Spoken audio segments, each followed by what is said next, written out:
The second game without Connor McDavid for the Edmonton Oilers was one every Oilers fan would have desperately wanted to win. That's right, it's this year's first Battle of Alberta against the Calgary Flames, who had just come off a really impressive win over New Jersey, with Dan Vladar picking up the 22-save shutout in that one. Before I go any further, though, it would be awesome to see more of our viewers hit that subscribe button. Everybody's support does go a really long way. Getting into the game, Vladar got the start for Calgary in this one as well, but his shutout dreams were killed just 20 seconds into this game, and man, has Vasily Podkolzin's work ethic ever been great over the last few weeks. He makes this play here to grab the puck off the half wall, slam a perfect pass onto the tape of Leon Draisaitl in the slot, and Leon's so good around the net. It's really hard for any goaltender to save a shot like this. Draisaitl with the backhand beating Vladar. Edmonton would have really been hoping that Ryan Nugent-Hopkins, Zach Hyman, and Jeff Skinner all would have elevated their game in the absence of Connor McDavid, and they did in a big way in this game. Two of those guys combined for this goal here. Hyman does a really good job against Kevin Ball. It's not easy to maintain body position on the 6'6" defenseman, but Hyman does it here. Skinner takes the pass, and under pressure from Rasmus Andersson, he just stays on the puck, and it's all Jeff Skinner putting his head down and forcing the puck home from here. He's fired up about the goal, and it's 2-0 Oilers. Stuart Skinner had to be sharp after the Edmonton goal, but Calgary did snatch one back in the second, and watching this in real time, it looked like a high stick from Anthony Mantha, but it's so close that deferring to the call on the ice was probably the right decision. Stuart Skinner did shut the door for the rest of the second period after that, but he was matched save for save by Dan Vladar all the way into the third period, but it was Calgary that broke through with the next goal. It's Anthony Mantha's screen in front of the net again. Sharangovich lets it fly from the line here. And let's just stop and take a look here at what Stuart Skinner's got to deal with in front of the net, both right before and then right after Sharangovich lets go of his shot. Like, Skinner's not seeing through three bodies in front, and then when the Oilers defensemen kind of move out of his sight line, it's all Mantha. You can't see anything through Anthony Mantha. Sharangovich lets it fly. It's off the post and in, and then it's 2-2 from there.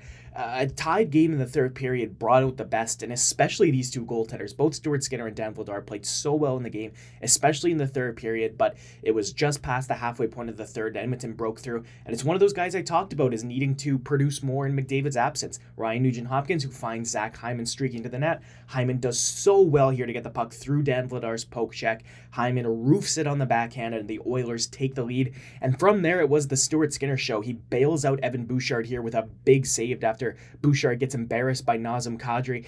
Calgary's best chance of the game, though, probably came at the end. And yet again, it came thanks to the incompetency of the Oilers' defense. There's the chance that is here Skinner's able to push away, but I'm going to rewind it and stop, because let's take a look from here. Sharangovich has this puck in the corner. You've got Backlund behind the net. You've got Kadri in the circle, and Anderson's all the way across the ice. And so what do you think the threat is here? Realistically, it's probably either the cycle to Backlund in behind the net, or a little pass to Nazem Kadri in the circle.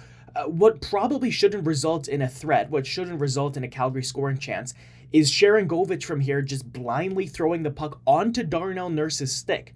So let's let the play run. Okay, oh, look, he did that. The puck is now on Nurse's stick. I'll play it again in case you missed it, but realistically, the game should kind of be over right here. You've got seconds left on the clock. Nurse has a little pocket of space, too, that he can grab that puck and lift it into the air in the neutral zone, but you're never going to believe what happens next.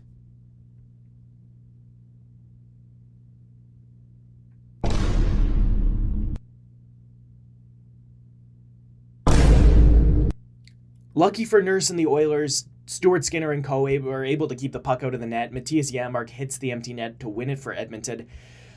Stuart Skinner, big bounce back game.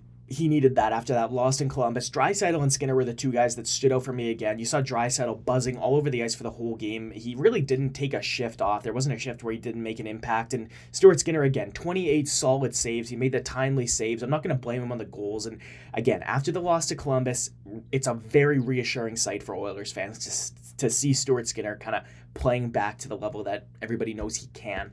So the Oilers do have the New Jersey Devils tonight. It's going to be the first time that Oilers fans will watch Edmonton play in one of Amazon Prime's Monday night games. And the opponent's kind of an intriguing one because New Jersey's sitting at 7-5-2, and they've kind of been all over the place with their play this season. Aside from Nico Hischier specifically, the rest of the team has been somewhat inconsistent for the Devils this season. It's important to note as well that Jake Allen is set to get the start in Edmonton tonight. And speaking of things in Edmonton today, we did get an update this morning saying that Connor McDavid was on the ice for today's optional skate. McDavid was available to reporters after practice saying, quote, "When it first happens, obviously you're concerned that it's something a little more serious, but thankfully, I got good news on it." The news today has many speculating that McDavid could be in action Saturday against the Vancouver Canucks, but regardless of when, it seems like McDavid's return will be sometime during this 5-game homestand that the Oilers, as I mentioned, start tonight against the New Jersey Devils. And if you take a look back at New Jersey's even last half dozen games, the results are a little bit all over the place, but I'll tell you something right now as well. The performances of the New Jersey Devils have kind of equally been sparse in terms of their consistent quality. Again, Nico Hischier has been a beast this season. He's been unplayable at times. He's been absolutely fantastic. Jesper Bratt's had a really solid season as well, but you're expecting some of these guys on this New Jersey Devils team to be not even just game in, game out threats, but shift in, shift out threats. And I watched that whole game between the New Jersey Devils and the Calgary Flames last week, and I didn't see Jack Hughes at all. I didn't really see Timo Meier all that much either. I definitely didn't see Andre Palat. They just got Luke Hughes and Brett Pesce kind of back into that defense, so maybe some continued stability is part of what the New Jersey Devils are going to need here. But it's, again, worth mentioning that Edmonton's in the second half of a back-to-back. It wouldn't have been much travel, obviously, from Calgary to get back to Edmonton, but they are the less rested team this time around. It's an intriguing game tonight. I am very interested to hear from you guys. Throw it in the comments. What do you think of the Amazon Prime broadcasts? Because obviously this is a move away from normal for the NHL. We haven't seen streaming services carry NHL games before. Somebody might have to correct me. I don't remember very many of the major 4 sports North America having games that are exclusively on streaming right now. I know the MLS just went to Apple TV. So again, I don't know if this is something that is going to grow in the next few years. You have to assume it would be. In support of what Amazon's doing so far, I've at least had all of the Monday night games on my TV, and you know what, the broadcast quality of them is very, very good. And over the weekend, Sportsnet even just had an outage during some of the games during a WWE event. So if you want me to be completely honest with you, I think this is the direction that we're going to see the NHL go, is to a platform like Amazon. There's plenty of frustration with regional restrictions with your Sportsnet Plus account. So it's interesting that we're kind of seeing potentially a transition year here between the major sports networks like Sportsnet and potentially the NHL being moved onto a streaming service. So let me know what you think about it. Again, obviously, we'll see tonight how this Oilers broadcast does. Chances are it's going to be a little bit better than the broadcast was last night, though. That's going to be all for me today. Thanks for watching.